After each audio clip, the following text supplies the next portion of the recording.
Welcome. This is Fox and Andy here, and today we are talking about the Second Amendment. Now, I've already made a video on the First Amendment, the right to free speech and freedom of religion. Now, I have made a video on the Second Amendment before. Safe to say it is a little wordy. I get a little off topic, but this video is essentially to discuss the Second Amendment, what it actually says, and what it protects. So let's get into it. So, Second Amendment. A well-regulated militia, being necessary to the security of a free state, the right of the people to keep and bear arms shall not be infringed. So, look at this.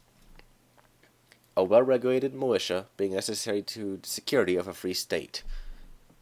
The people who have their guns or their swords or whatever weapon of choosing, if all the people have them, I mean, of course, during this time, the United States didn't exactly have a concrete army. They had a militia. So, the Founding Fathers' intent was essentially for the people to fight for the country in order to maintain its freedom. Now, obviously, this still applies today. If we have a foreign power come in and all of us are disarmed, we have to trust our government to protect us, and we know how well that can go. So, us having our own guns or swords, that's also protected by the First Amendment, that secures our freedom. You know, it secures our country, our entire country. It also, being necessary to the security of a free state. This doesn't apply to just foreign powers, defending against them. It also applies to defending against our own government. If our own government ever decides that we don't need guns, we need, to take away all the guns, or if they decide, hey, you're right, let's just get rid of those, you know what? If someone in the government decided that they wanted to create a fascist regime or communist regime or something like that, they want to take away all the guns so that the people are totally defenseless. Well, it's kind of what we have the Second Amendment for. The government cannot do that. And if everyone has a gun, at least one, then the government's kind of fucked.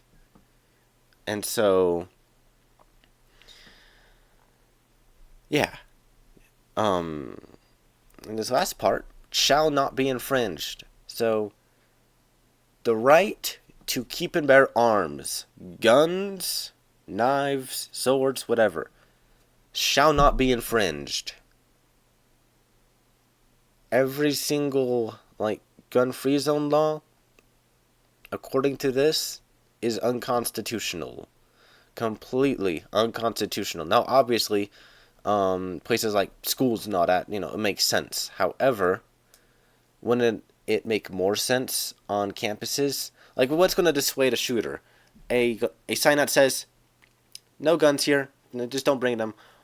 Or a sign that says, potential threats will be eliminated, just eliminated.